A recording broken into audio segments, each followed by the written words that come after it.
Dans le calme de la nuit parisienne, alors que les couloirs étincelants du lycée Victor Hugo évoquent le luxe discret de l'ancien quartier du Marais, Amélie avance prudemment avec son chariot de nettoyage. Il est presque minuit et le grondement discret de la ville a laissé place au silence feutré des grandes bâtisses scolaires. Amélie porte une tenue de travail simple, ses baskets usées et la veste de coton un peu large, tachée par des heures de lessive et de détergent. Elle connaît chaque recoin du lycée mieux que quiconque. Les marches qui grincent près de la bibliothèque, l'endroit où le radiateur du deuxième étage souffle un air tiède, même en plein juillet, le reflet des néons sur les sols polis. Tandis qu'elle pousse lentement son chariot de produits, elle se sent souvent invisible pour les regards pressés de la journée. Mais la nuit, tout lui appartient. Ce soir-là, époussetant d'un coup de chiffon le rebord d'une grande porte vitrée, Amélie remarque une lumière oubliée dans une salle de classe au bout du couloir. La porte, à moitié fermée, laisse filtrer une lueur douce. Elle se faufile, prête à éteindre tout appareil inutilisé. Mais alors qu'elle jette un œil vers l'intérieur, ses yeux s'arrêtent sur la grande ardoise au fond. Dessiné à la craie blanche, un problème mathématique d'une complexité rare capte toute son attention. Pas une énigme de lycée, classique, non, mais un casse-tête qui réveille aussitôt en elle cette passion qu'elle a toujours gardée secrète depuis l'enfance. L'odeur du polisseur au sol se mélange au parfum de la craie, créant une ambiance inattendue et familière. Ses mains, marquées par des années à frotter et balayer, tremblent. Pourtant, après une courte hésitation, Amélie attrape l'effaceur oublié, le tourne dans ses doigts, puis cède à une impulsion irrésistible. Elle efface doucement la moitié inférieure de l'énigme et se met à dessiner, guidée par l'intuition et de vieux souvenirs de calcul. Absorbée, elle ne remarque pas la silhouette immobile derrière la porte. Un surveillant du soir, Pierre, intrigué par la scène. Chaque trait de craie, chaque formule écrite est un morceau d'elle-même qu'Amélie laisse vibrer sur la surface sombre, sans imaginer que ce petit moment va bouleverser le fil de sa vie. Romain, un professeur de mathématiques réputé, pour sa patience et son regard toujours à l'affût d'un talent caché, venait de terminer de corriger des copies dans son bureau du rez-de-chaussée. Il avait choisi de rester un peu plus tard ce soir-là, espérant profiter du calme nocturne pour préparer ses cours de la semaine. Mais lorsqu'il est passé devant la salle de classe 24, il a entrevu à travers la porte entr'ouverte une scène qui l'a immédiatement arrêté. Là, devant le tableau noir, une jeune femme, manifestement employée de nettoyage, était absorbée dans des équations complexes. Ses gestes trahissaient non seulement une grande aisance avec les chiffres, mais aussi une sorte d'humilité. Et rare, elle semblait presque vouloir cacher chacune de ses trouvailles à la lumière. Romain a retenu son souffle, fasciné. Autour d'eux, les couloirs vides amplifiaient la magie de l'instant. Il n'osa pas l'interrompre trop brusquement, par crainte de lui faire peur ou de la mettre mal à l'aise. Avançant doucement, il observa la façon dont Amélie réfléchissait, mordillant ses lèvres tout en cherchant la dernière étape du raisonnement. Ce n'était pas simplement une bonne intuition. La jeune femme avançait avec une rigueur digne des meilleurs étudiants, mais à chaque trait, elle gardait la tête baissée, presque comme si elle ne voulait pas qu'on imagine d'où lui venait toute cette maîtrise. Quand Amélie leva les yeux, elle aperçut Romain dans l'ombre. Sur le coup, elle sursauta, le chiffon à la main, et une inquiétude traversa son visage. Elle pensa qu'elle allait sûrement se faire réprimander, peut-être même perdre son emploi, pour avoir osé toucher au tableau des professeurs. Rapidement, elle essuya la sueur sur son front et baissa un peu sa casquette, tentant de dissimuler le trouble qui l'habitait. Pourtant, elle ne put réprimer un éclair de fierté dans ses yeux, la flamme vive de celle qui venait de percer un mystère, vieux de plusieurs décennies. Romain, voyant ce regard brillant, sourit doucement. Il comprit tout de suite qu'il était devant un potentiel inestimable, et que ce soir-là, quelque chose venait de changer dans ce lycée, comme une chance qui passe sans prévenir, mais qu'il ne voulait surtout pas laisser filer. Amélie resta un instant figée, son cœur battant plus fort qu'à l'accoutumée. Pendant quelques secondes, elle imagine déjà que Romain va lui reprocher d'avoir osé toucher aux affaires des enseignants. Pourtant, ce n'est pas un reproche qui traverse le visage de Romain, mais plutôt une sorte d'admiration curieuse. Il s'approche doucement, sans geste brusque, et avec un sourire presque complice, il lui propose quelque chose d'inattendu. Tu sais, il existe ce concours mathématique dont personne ici n'est jamais venu à bout, ni élève, ni même professeur. Et si tu essayais d'y participer ? Amélie, d'abord muette de surprise, n'ose pas répondre tout de suite. Ce n'est pas tous les jours qu'une femme de ménage reçoit une invitation pareille, et encore moins dans un établissement aussi prestigieux que le lycée Victor Hugo. Romain, voyant son hésitation, explique « Ce n'est pas une blague, ni un piège. Je te propose sérieusement de tenter ce défi pour voir jusqu'où tu peux aller. Je peux t'aider à t'y préparer si tu veux. » Le ton est sincère, sans jugement ni pitié. Pour Amélie, c'est à la fois une incroyable opportunité et une épreuve vertigineuse.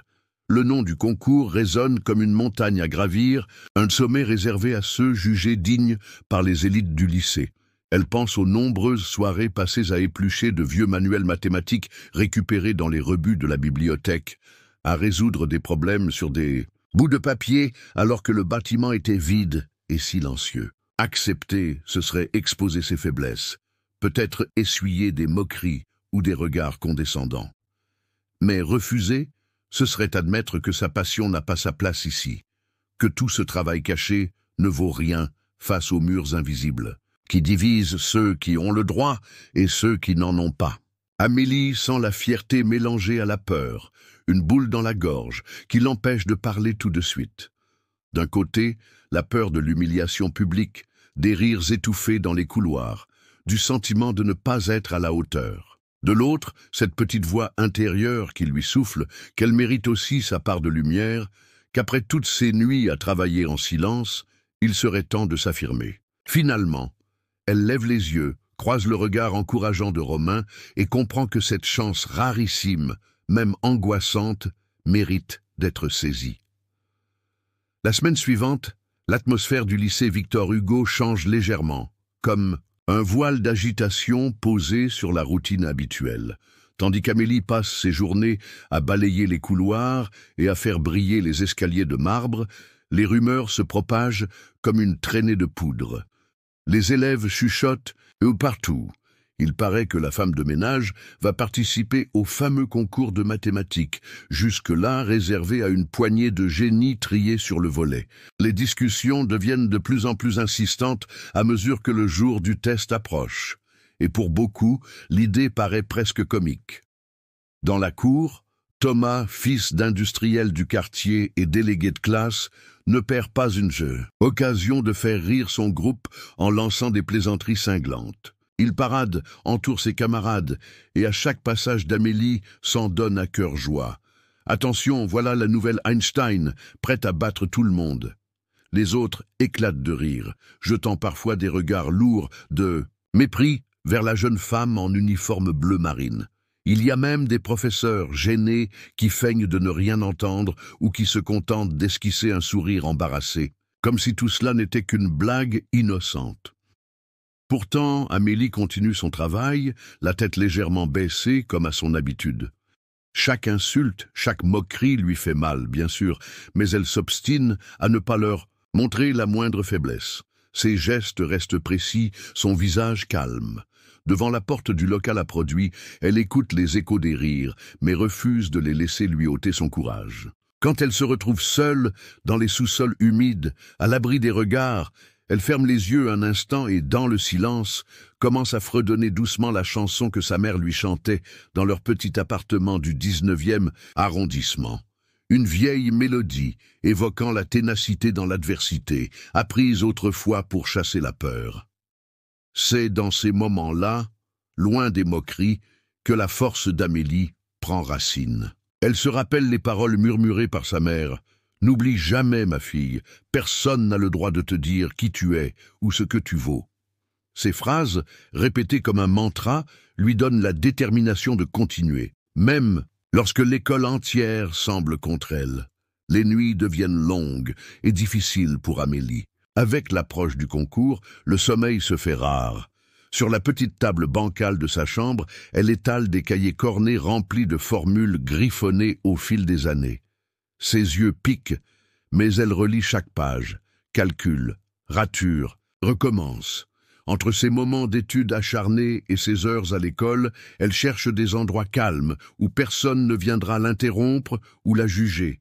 C'est souvent au sous-sol de la bibliothèque de l'école qu'elle trouve refuge, dans les rangées les plus froides et les moins éclairées, à côté des vieux dictionnaires délaissés. Un soir, alors qu'elle révise un problème particulièrement complexe, Amélie croise le regard de Sophia. Étudiante en lettres, Sophia est discrète, presque toujours plongée dans un livre. Elle semble effacée par rapport aux autres étudiants du lycée, surtout au milieu des portraits immenses de directeurs et professeurs, tous blancs et sévères, qui décorent les couloirs. Sophia connaît bien ce sentiment d'invisibilité. Elle aussi supporte les petites remarques blessantes et préfère rester en retrait. C'est Sophia qui, la première, s'assied près d'Amélie, un soir où la fatigue pèse lourd sur ses épaules. Elle lance un salut hésitant en espagnol, un vieux réflexe hérité de sa grand-mère madrilène. Amélie, surprise, répond dans la même langue avec un sourire timide. Rapidement, leurs conversations en espagnol deviennent comme un code secret. Chaque phrase chuchotée entre les piles de livres est une promesse de solidarité, un véritable bouclier contre les moqueries et le mépris flottant dans l'air. Petit à petit, une complicité sincère se tisse entre elles. Chacune reconnaît en l'autre le même désir de gagner sa place sans rien devoir à personne. Parfois, elles partagent un pain au chocolat acheté à la boulangerie du coin ou une anecdote de leur vie loin du lycée. Même dans les couloirs, un simple regard ou une courte phrase échangée devient un encouragement suffisant pour continuer à avancer. Ce lien, fragile au début, se renforce de jour en jour. Grâce à cette amitié improbable, Amélie trouve la force de persister. Les mots de Sophia, doux et rassurants, lui rappellent que l'on peut résister aux préjugés à deux. Peu à peu, le mépris du reste du lycée semble moins lourd à porter. Le jour de l'épreuve arrive enfin, et dès tôt le matin, on sent la tension palpable dans l'air du lycée Victor Hugo. Le hall principal est agité. Les candidats, tous vêtus de vêtements de marque, discutent à voix basse en lançant des regards curieux vers Amélie, assise à l'écart dans un simple jean et une chemise délavée. Certains élèves, les yeux brillants d'excitation ou d'ironie, se faufilent entre les bancs. Des professeurs, bras croisés, surveillent l'assemblée, échangeant parfois des sourires entendus avec leurs collègues. Il y a aussi des groupes d'élèves qui font discrètement des paris sur l'issue de cette matinée, persuadés qu'Amélie n'a aucune chance. Tout ressemble à une sorte de spectacle déjà écrit où chacun connaît son rôle, les prodiges attendus, les observateurs. Sceptique est la fameuse intruse, venue, pense-t-on, pour rappeler que la réussite ne se partage pas facilement. On s'interroge à voix basse. Qui est-elle vraiment? Que croit-elle prouver, cette femme de ménage, face aux fils et filles d'avocats, d'architectes, de médecins lyonnais bien connus? Presque personne ne croit qu'elle dépasse la première question du test.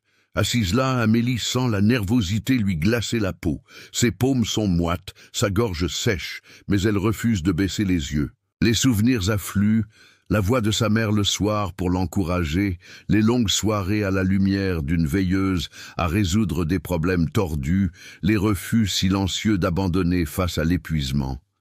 Elle pense à Sophia, au soutien discret de Romain qui, ce matin encore, lui a glissé un mot d'encouragement dans le couloir. Toutes ces petites victoires intérieures chassent, peu à peu, la peur. Lorsque la surveillante vient déposer la feuille sur son pupitre, Amélie inspire profondément et plonge dans l'énoncé. Les symboles et nombres remplissent la page, mais elle n'en est pas effrayée. Chaque équation résolue est comme un hommage au sacrifice de ses parents. à son enfance passée à croire que l'avenir pouvait changer. Le silence dans la salle s'alourdit, coupé parfois par un soupir ou le raclement d'une chaise. Amélie, elle, avance, crayon après crayon, persuadée que son obstination vaut plus que n'importe quelle apparence. Ce matin-là, elle ne lutte pas seulement pour elle-même, mais pour tous ceux à qui l'on dit toujours « ce n'est pas pour toi ». Lorsque les résultats tombent, ils provoquent une agitation immédiate. Quelques jours après l'épreuve, un tableau est affiché près du bureau du proviseur. D'abord, chacun s'agglutine pour voir les noms, les yeux cherchant instinctivement la tête de liste.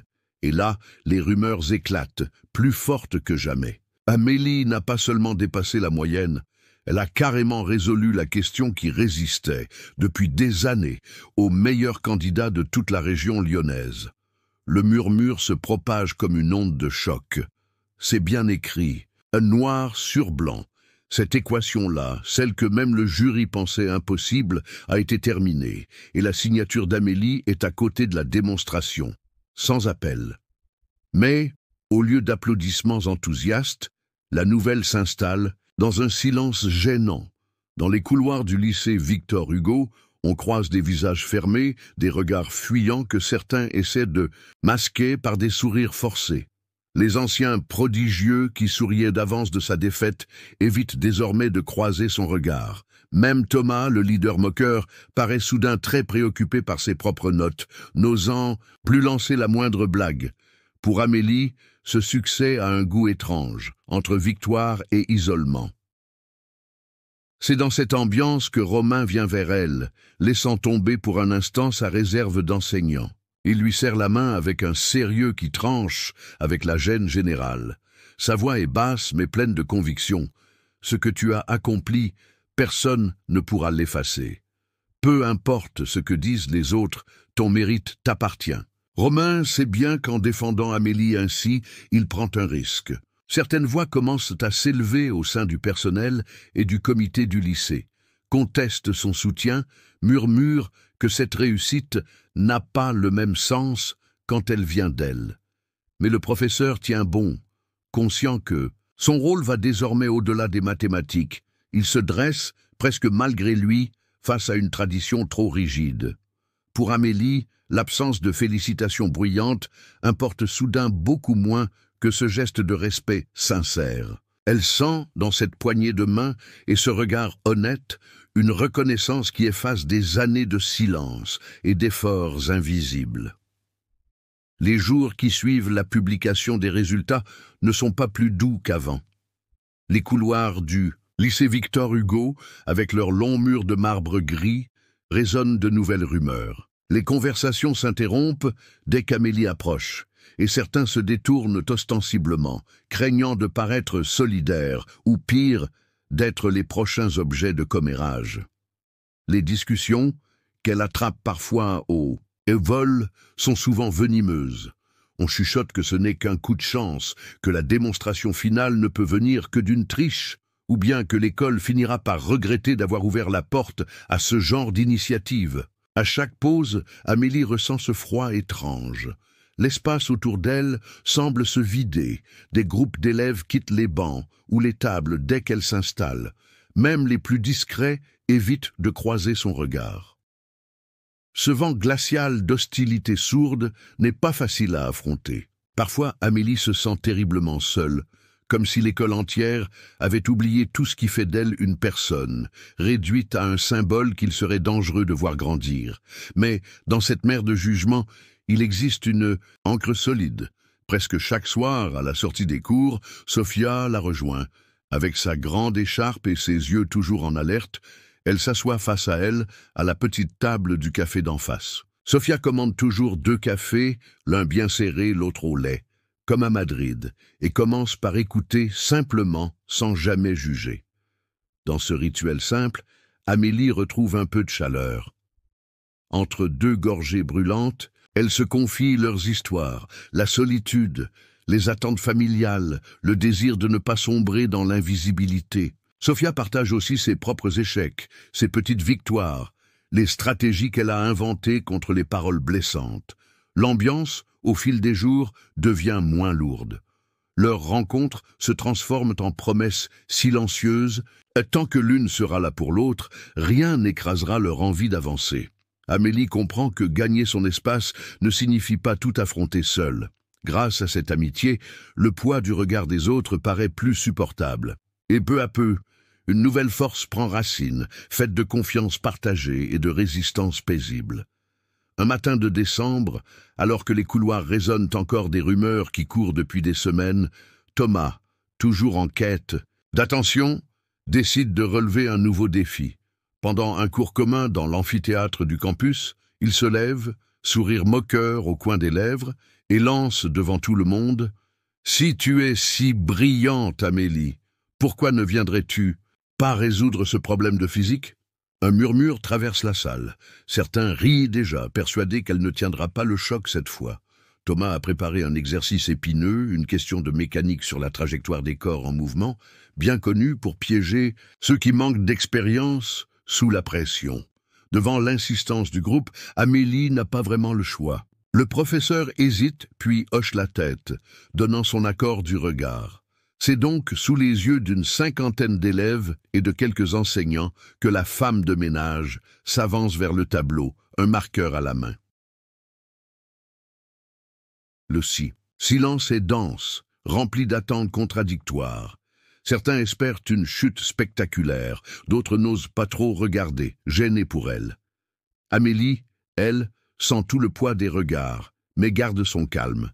Elle commence à écrire lentement, posant chaque étape du raisonnement, vérifiant chaque donnée, comme si la salle bondée elle ne comptait pas, ses mains ne tremblent pas, ses yeux ne quittent pas le calcul. À mesure que les formules prennent forme, les sourires narquois s'effacent, les chiffres s'alignent, les vecteurs se décomposent, et rapidement la solution apparaît, claire, propre, sans erreur. Les professeurs échangent des regards, impressionnés malgré eux, et il devient évident pour tous que ce n'est ni la chance, ni un simple coup de pouce. C'est du talent, du vrai. Quand Amélie pose le marqueur, un court silence envahit la salle. Puis doucement d'abord, quelques applaudissements éclatent, vite suivis par la plupart des élèves, y compris ceux qui n'avaient jamais osé la regarder autrement. Même Thomas, déstabilisé par l'échec de sa tentative de l'humilier, tente tant bien que mal de masquer sa gêne, forçant un sourire crispé qui trahit son malaise. Ce jour-là, personne ne peut plus ignorer ce que vient de démontrer la jeune femme. Quelques semaines passent après ce fameux défi de physique et, peu à peu, le climat sur le campus change. Amélie commence à recevoir des clins d'œil complices, parfois même des sourires sincères de ceux qui, la veille encore, l'évitaient.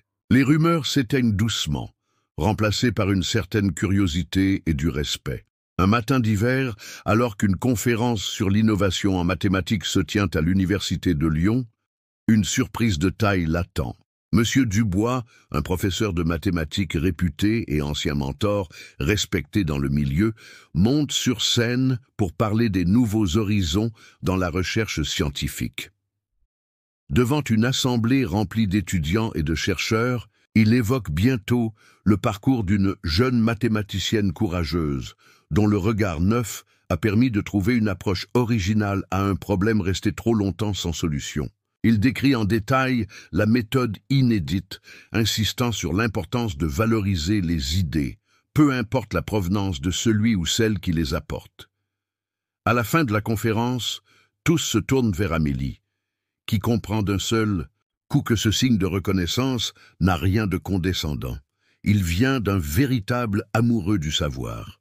Cette fois, le sentiment d'être vraiment à sa place, d'avoir le droit d'exister et de s'exprimer sans qu'on nie sa valeur, lui réchauffe le cœur différemment. Le soir même, le sentiment de fierté la suit dans la solitude tranquille de la bibliothèque. Elle s'attarde entre les rayons, fouillant dans de vieux cartons où la bibliothécaire range parfois des livres destinés aux dons. Là, elle tombe sur un petit carnet, jauni sur les bords, glissé dans un ouvrage qu'elle n'a jamais ouvert auparavant. Elle reconnaît l'écriture, c'est celle de sa mère. Les mots sont simples, mais chargés d'amour et d'espoir. La lettre raconte l'enfance d'Amélie, ses premières difficultés à l'école, et la certitude que, malgré le regard des autres, L'essentiel était de rester fidèle à soi-même. En lisant ces lignes, une vague d'émotion l'envahit. Le message maternel venu du passé l'entoure comme un doux manteau. Elle sait, plus que jamais, qu'il n'est pas question de renier son histoire. Riche de ce double encouragement, Amélie sent grandir une nouvelle confiance, celle de n'avoir plus à cacher ni ses racines, ni ses ambitions. Les semaines suivantes voient le climat changer encore autour d'Amélie. Le regard des professeurs se fait plus attentif, plus respectueux. Certains enseignants, comme Madame Lefebvre, lui adressent quelques mots d'encouragement en fin de cours ou la félicitent pour ses idées originales durant les ateliers de travail. On sent que, chez certains membres du corps enseignant, une vraie admiration commence à naître. Mais ce respect, loin d'apaiser tout le monde, exacerbe les tensions bien ancrées dans les vieilles traditions du lycée Victor Hugo. Au sein de l'établissement, les prises de position se multiplient. Plusieurs professeurs anciens, attachés aux habitudes et à la hiérarchie, ne masquent plus leur irritation. Ils n'hésitent pas à accuser Romain, celui-là même qui avait tendu la main à Amélie depuis le début, d'avoir déstabilisé la réputation du lycée, en soutenant une élève autodidacte n'ayant suivi aucun parcours classique. Dans la salle des professeurs, les débats deviennent plus vifs. Certains avancent que pour une fois, il s'agit d'une chance de réparer l'injustice trop souvent infligée aux élèves issus de milieux modestes, tandis que d'autres persistent à dire que les règles sont faites pour une raison. Cette agitation n'échappe pas à la direction du lycée. Le proviseur et ses adjoints sentent un vent de changement, mais y voient aussi une menace. Et si la réussite d'Amélie ouvrait la porte à d'autres contestations? Pour reprendre la main, ils proposent à la jeune femme de devenir le visage de leur nouvelle campagne de diversité et d'inclusion, lançant affiches et brochures où son histoire serait citée en exemple. On lui demande de participer à des tables rondes, de témoigner à la radio locale, de représenter le lycée Victor Hugo lors d'événements institutionnels à Lyon. Amélie comprend vite ce qui se joue. Elle n'est pas dupe. On veut profiter de son image pour donner un air moderne et progressiste à l'école, mais sans jamais évoquer en profondeur ce qu'elle a réellement traversé. Dans ces réunions, tout le monde félicite la réussite papier, mais personne n'ose parler des humiliations ou du travail qui l'a menée là. Elle s'interroge en silence. Est-il possible de changer la réalité ou restera-t-elle un simple symbole, tiré ici ou là sans que rien ne bouge vraiment? Cette pensée la travaille longtemps, la poussant peu à peu à réfléchir à des façons d'aller au-delà des discours, pour transformer enfin le symbole en action. Le climat, déjà chargé de tension, se corse encore lorsqu'une rumeur malveillante circule dans le lycée Victor Hugo. Dans les couloirs, des voix murmurent qu'Amélie n'aurait réussi ses épreuves que grâce à l'aide secrète d'un professeur bienveillant, voire complice. Ces mots, légers au début, grossissent vite, passant d'oreille en oreille jusqu'à atterrir chez le conseil d'administration. Des conversations s'installent, les regards deviennent plus lourds encore, et certains camarades recommencent à s'écarter dès qu'elle approche, comme si la réussite pouvait soudain être contagieuse ou suspecte. La direction du lycée, soucieuse de sa réputation après tant de débats déjà houleux, décide d'aller au bout des soupçons afin d'étouffer le scandale. Une enquête interne est lancée. On fouille ses notes, ses brouillons, ses carnets de révision couverts d'équations. On vérifie ses heures passées à la bibliothèque. On veut des témoignages d'enseignants et même, à la surprise de tous, d'élèves parfois peu favorables. Amélie se sent surveillée à chaque geste, mais elle refuse de se laisser abattre par cette nouvelle tempête. Entourée de ses amis les plus fidèles, notamment Sophia qui ne la quitte plus d'une semelle, elle rassemble méthodiquement tout ce qu'elle a accumulé. Feuilles de papier froissées, anciens contrôles annotés, calculs laissés en marge, de livres, courriels envoyés au professeur lorsqu'elle ne comprenait pas une notion. Après une semaine d'attente et de stress, le verdict tombe. Rien, absolument rien ne laisse penser à une fraude. Les rapports d'études témoignent de son travail acharné, de ses progrès observés au fil des mois et de sa curiosité constante pour les énigmes mathématiques et scientifiques. Mais on ne s'arrête pas là. On lui propose, ou plutôt, on exige, de refaire en public devant une commission indépendante tout le processus de résolution du fameux problème qui avait déclenché tant de jalousie. Ce jour-là, devant un petit comité, Amélie présente méthodiquement chaque étape, démontrant avec aplomb et clarté la justesse de ses méthodes. Face à l'évidence, les plus sceptiques n'ont plus rien à dire. Certains professeurs baissent les yeux, d'autres échangent des regards d'admiration discrète. Même les élèves jusque-là indifférents commencent à reconnaître, sans un mot, le vrai mérite d'Amélie. Petit à petit, le vent tourne en sa faveur. L'histoire d'Amélie finit par dépasser les murs du lycée Victor Hugo.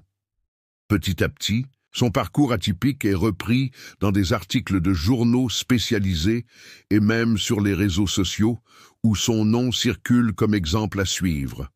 Les gens parlent de son courage face aux obstacles, de son travail acharné et de ses victoires sur les préjugés.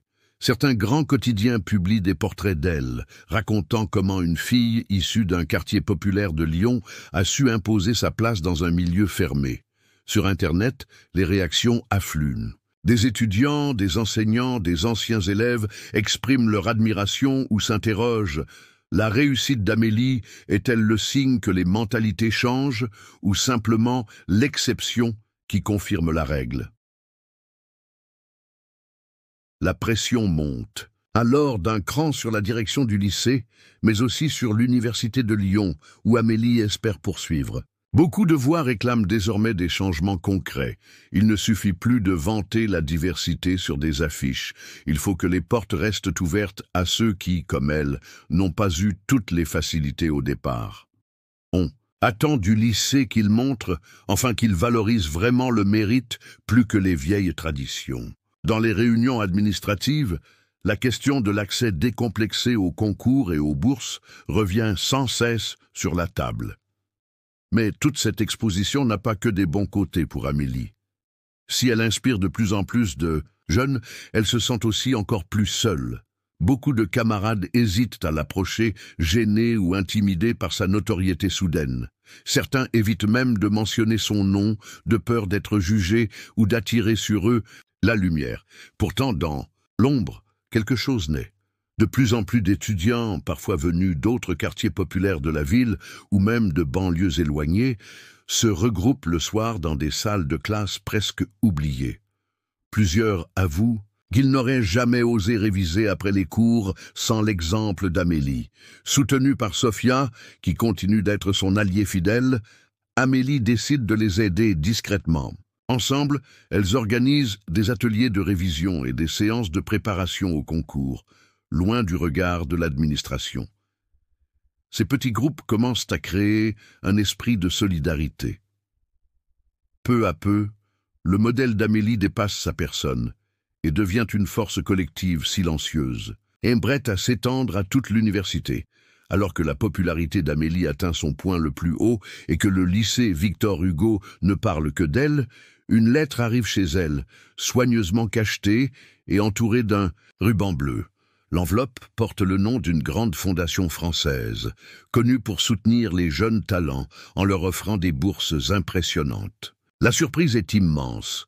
Dans la lettre, on l'invite à une rencontre privée avec plusieurs représentants à Paris, dans une salle de réception luxueuse du 7e arrondissement. Le jour du rendez-vous, Amélie se rend dans la capitale, accompagnée de Sophia, qui l'encourage par sa seule présence tranquille. Dès leur arrivée, elles sont éblouies par la taille des lieux et l'élégance des invités, tous habillés de costumes soignés. Après quelques minutes d'attente, le directeur de la fondation explique en détail ce qu'il propose, une bourse qui couvre toutes les années d'études à l'université, un appartement lumineux dans un quartier central de Lyon, pour elle et sa famille, sans loyer à payer, et même une promesse d'emploi stable pour sa mère qui galère depuis tant d'années avec des petits contrats. Le rêve de toute une vie paraît soudain réalisable. Mais alors qu'Amélie pense n'avoir qu'à accepter, la conversation prend une tournure étrange. Le directeur, après avoir vanté ses mérites, insiste poliment sur un détail. Il faudra éviter de parler publiquement de son passé en tant qu'agente de nettoyage dans le lycée. Nous préférons que notre lauréate soit associée uniquement au mérite académique, glisse-t-il, pensant sans doute faire preuve de tact. Ce n'est pas utile que la presse se concentre sur ce genre de détails. Un long silence s'installe. Amélie repense à la première fois qu'elle a enfilé la blouse qui sentait fort le savon et la lessive, au soir où elle raccompagnait sa mère sur le chemin du retour à Vaux-en-Velin, aux échanges avec Sophia où elle se rappelait qu'il n'y a pas de honte à travailler dur. L'idée d'une vie confortable et débarrassée des soucis financiers est tentante. Pourtant, chaque souvenir la ramène à la même question. À quoi serviraient tous ces efforts si, au bout du compte, elle devait nier celle qu'elle est vraiment? Sophia croise son regard, complice. Dans cette seconde silencieuse, Amélie, elle comprend qu'aucune réussite ne vaut la peine si elle doit payer le prix de son histoire. Assise face aux représentants de la Fondation dans ce salon parisien somptueux, Amélie prend un moment pour peser ses mots. Son cœur bat fort, mais elle sait ce qu'elle doit dire. Elle remercie calmement, exprime combien la proposition est généreuse, mais elle précise qu'elle ne peut accepter à condition d'effacer la part de son histoire liée au métier, de sa mère et à ses propres années de travail comme agente d'entretien. Elle regarde chacun dans les yeux et ajoute doucement que c'est justement ce parcours, avec ses difficultés, qui l'a forgée et rendue capable de relever tous ses défis. Dans la pièce, un silence tendu s'abat. On échange des regards embarrassés autour d'elle. Certains, un peu agacés, tentent d'argumenter, de justifier, mais la jeune femme reste ferme. Ce refus, personne ne s'y attendait. À peine rentrée à Lyon que les rumeurs courent déjà à la fac. Amélie a décliné l'offre. On raconte que c'est une question de principe, voire qu'elle a manqué une chance unique par fierté. Les conversations enflamment les couloirs. Certains la traitent même d'ingrate. D'autres y voient l'acte d'une vraie héroïne, la preuve qu'on peut rester droit dans ses convictions face au plus grand. Amélie, elle, ne cherche pas à influencer l'opinion des uns ou des autres. Ce qui compte, c'est le soulagement qu'elle ressent d'avoir respecté son éthique. Savoir qu'elle n'a rien renié, ni son enfance, ni sa famille, suffit pour apaiser ses doutes. Cette vague médiatique crée un malaise nouveau au sein du lycée Victor Hugo et auprès des responsables universitaires de Lyon. Beaucoup s'interrogent. L'établissement, jusqu'alors si fier de promouvoir Amélie sur ses brochures, est-il prêt à faire face à une histoire complexe qui ne se résume pas à une belle photo ou à une réussite aseptisée? Des réunions informelles se tiennent entre professeurs, certains soutenant sans réserve la décision courageuse d'Amélie, tandis que d'autres murmurent qu'il faudrait peut-être la soutenir, tant que ça ne gêne pas l'image officielle du lycée. Amélie, elle, traverse ces tempêtes comme elle a traversé tant d'autres. Elle s'appuie sur les visages connus, sur Sophia et ceux qui comptent pour elle, et choisit d'avancer sans regret. Le lycée, bousculé par tout ce remous, doit maintenant montrer ce qu'il vaut face à une histoire dont personne ne contrôle vraiment la suite. Avec tout ce tumulte, le lycée Victor Hugo se retrouve au cœur d'un débat sans précédent. Romain, professeur passionné et déjà connu dans l'établissement pour ses prises de position en faveur des étudiants marginalisés, sent la nécessité de s'impliquer encore davantage. Depuis le refus d'Amélie à la Fondation, les discussions ne cessent plus. Faut-il autoriser une ancienne élève, venue d'un poste de nettoyage, à enseigner dans une institution aussi prestigieuse? Beaucoup au conseil pédagogique sont réticents, certains par crainte du scandale, d'autres simplement par attachement à la tradition. Les réunions deviennent électriques, les échanges parfois amers. Dans une salle des profs aux murs tapissés, d'affiches anciennes, Romain prend la parole, calme mais déterminé. Il rappelle à ses collègues que leur véritable rôle est avant tout de révéler et protéger des talents là où personne ne veut les voir. Il explique avec simplicité comment parfois un seul geste d'ouverture peut bouleverser le destin d'un jeune oublié. Nos articles, nos recherches, tout ça, c'est utile. Mais qu'est-ce que ça vaut si on laisse l'école devenir un club fermé, lance-t-il, fixant tour à tour ses collègues droit dans les yeux. Plusieurs détournent le regard, mal à l'aise, mais il continue à plaider la cause sans relâche, refusant de céder à la pression ambiante ou au sous-entendu ou le calculer. Après une journée mouvementée, il croise Amélie dans la cour, sous un vieux platane qui a vu passer des générations d'élèves. Il lui raconte, presque à voix basse, les doutes et les difficultés traversées ces derniers jours, mais aussi sa conviction intacte que l'éducation doit ouvrir, jamais fermer. Amélie, touchée par cette honnêteté, partage à son tour ses souvenirs de moments d'exclusion et d'injustice, depuis l'école primaire jusqu'à son arrivée au lycée Victor Hugo. Elle lui confie qu'à chaque épreuve, c'est le soutien de quelques adultes attentifs qui lui a permis de continuer. Le dialogue se prolonge tandis que la lumière décline. Romain et Amélie découvrent, entre deux anecdotes et quelques silences complices, la force d'une conviction commune. L'éducation ne se limite jamais au manuel. Elle change vraiment la vie quand on ose bousculer les barrières. Ce soir-là, une confiance profonde s'installe entre eux, bien plus forte que n'importe quelle reconnaissance officielle. Très vite, la rumeur court dans tout le lycée Victor Hugo. Amélie va enfin donner son tout premier cours en tant que professeure, remplaçante. L'annonce se propage à une vitesse folle sur les réseaux internes des élèves, dans les messages échangés aux abords du portail ou dans les groupes privés. Pour certains, c'est une petite revanche, un événement à ne pas manquer, surtout pour ceux qui n'osaient jamais trop croire que quelqu'un comme eux pourrait un jour se tenir devant le tableau. Les étudiants qui connaissent les galères, les nouveaux venus, et même ceux qui ont perdu le goût d'apprendre, ils sont nombreux à s'inscrire, espérant peut-être reconnaître un peu de leur histoire dans la sienne. À l'inverse, certains groupes du lycée, plus habitués à voir défiler les enfants de familles connues, affichent tout de suite leur mépris, boycottent ostensiblement le nouveau cours et ne se privent pas de commentaires acides sur Amélie et son parcours. Le jour de la première heure, les couloirs bruissent plus que d'habitude. Beaucoup de regards curieux, parfois sceptiques. Pourtant, dès que la cloche sonne, une vague de jeunes se presse à la porte de la salle 213.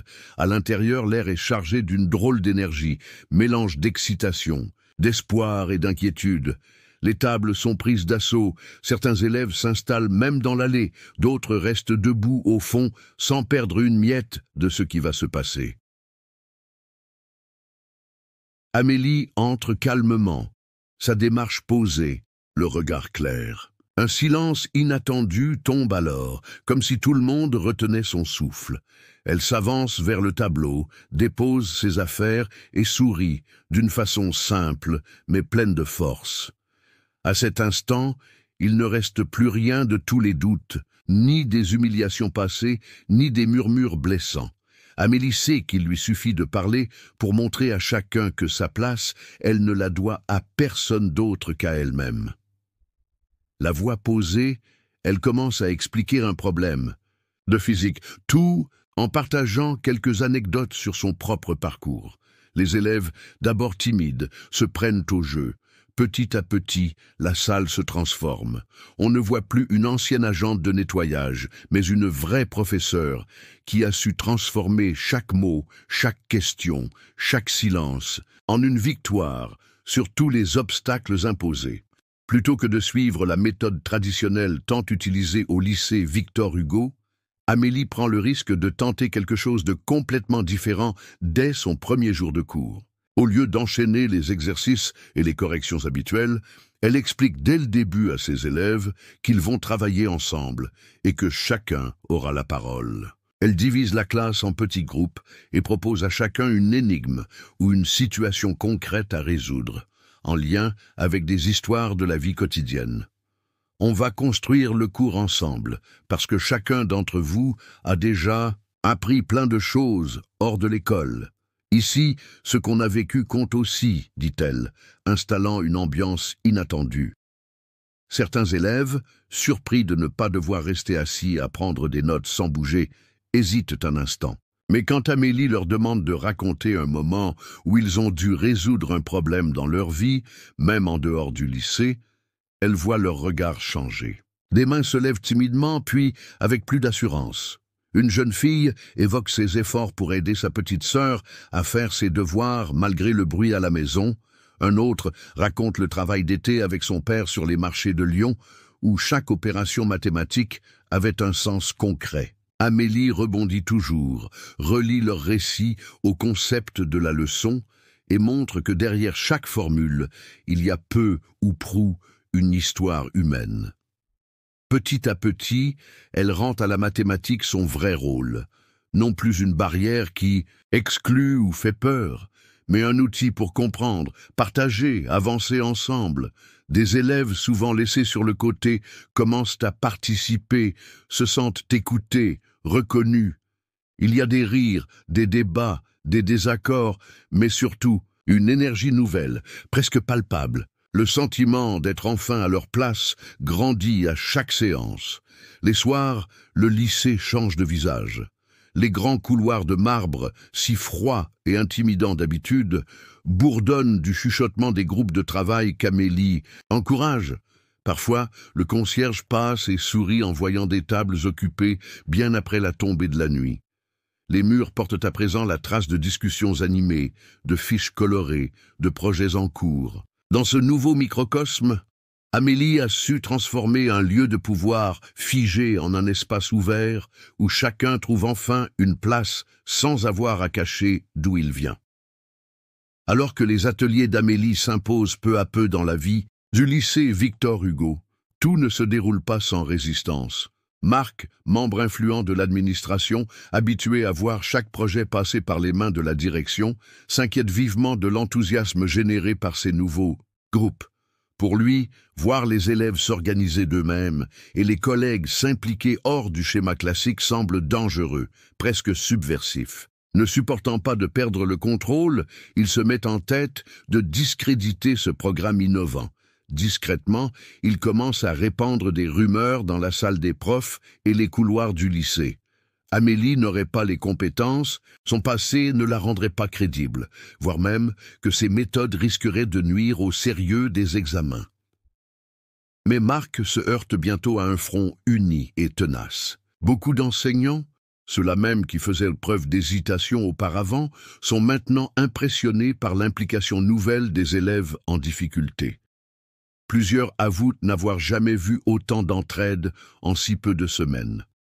Les élèves, eux aussi, réagissent. Les plus timides prennent la parole dans la cour pour défendre leur nouvel professeur et expliquer à ceux qui doutent combien ils se sentent enfin vus et compris. Même certains parents, touchés par le changement observé à la maison, se montrent solidaires.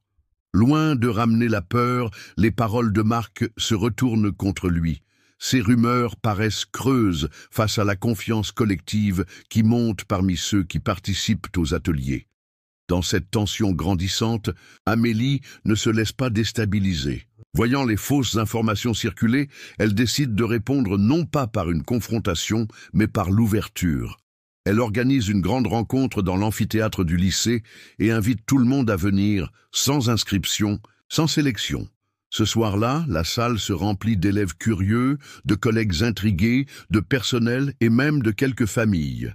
Amélie propose que quiconque veut partager son histoire ou résoudre un problème au tableau se lève et prenne la craie, transformant la scène en un espace vraiment collectif. Les plus discrets osent s'avancer, allant chercher la reconnaissance là où autrefois il n'existait pas. À la place du jugement, c'est la bienveillance qui s'impose. Peu à peu, un sentiment rare s'installe. Chacun est à sa place, la peur s'efface, et une nouvelle tradition silencieuse commence à naître. Au bout de ce semestre dense, marqué par les remous et l'audace, Amélie s'accorde enfin un moment de calme dans le jardin intérieur du lycée Victor Hugo. Assise sur un banc de pierre un peu dissimulé par le feuillage, elle serre son vieux bonnet usé entre ses doigts. Tout semble silencieux autour d'elle, si ce n'est le chant éloigné d'un merle et le souffle régulier du vent qui traverse la cour entre les marronniers. Dans ses paumes, la laine râpée lui rappelle 1000 souvenirs. Ses premiers jobs, les matins froids, où elle ouvrait les fenêtres des salles avant même que le soleil ne se lève, les soirs où elle effaçait la craie sur les tableaux sans que personne ne la remarque. Mais aujourd'hui, ce parfum de craie qu'elle respire encore, la sensation rugueuse de la louza sous sa main, n'ont plus rien à voir avec ce qu'elle croyait devoir subir. Ce sont désormais les marques nettes de ses victoires. La preuve que le quotidien peut changer de sens. Personne ne l'attend plus. Il n'y a ni applaudissements, ni projecteurs braqués sur elle. Pourtant, c'est dans ce silence que le poids et le soulagement de sa route parcourue la saisissent d'un seul coup. Chacune des décisions difficiles, chaque renoncement accepté sans garantie de résultat, tout cela a été un pas de plus pour rendre possible une place nouvelle à ceux qu'on préfère souvent laisser dans l'ombre. Amélie pense à ces élèves qui, eux aussi, ont osé partager une part d'eux-mêmes devant la classe, à ceux qui ont relevé la tête et à ceux qui ont trouvé leur voie. Ce qu'elle a accompli va bien au-delà de son poste, bien plus loin que toutes les petites victoires de la vie administrative du lycée. En se levant doucement, Amélie comprend que la vraie réussite n'est ni un statut, ni encore moins une chaise gagnée dans la salle des profs. La force, la fierté viennent surtout de cette certitude profonde d'avoir réconcilié ce qu'elle était avec celle qu'elle est devenue. Pour la première fois, elle voit bien que son passé, loin d'être une absence ou une honte, restera toujours sa source de courage, et à présent, un exemple silencieux pour tous ceux qui en ont besoin.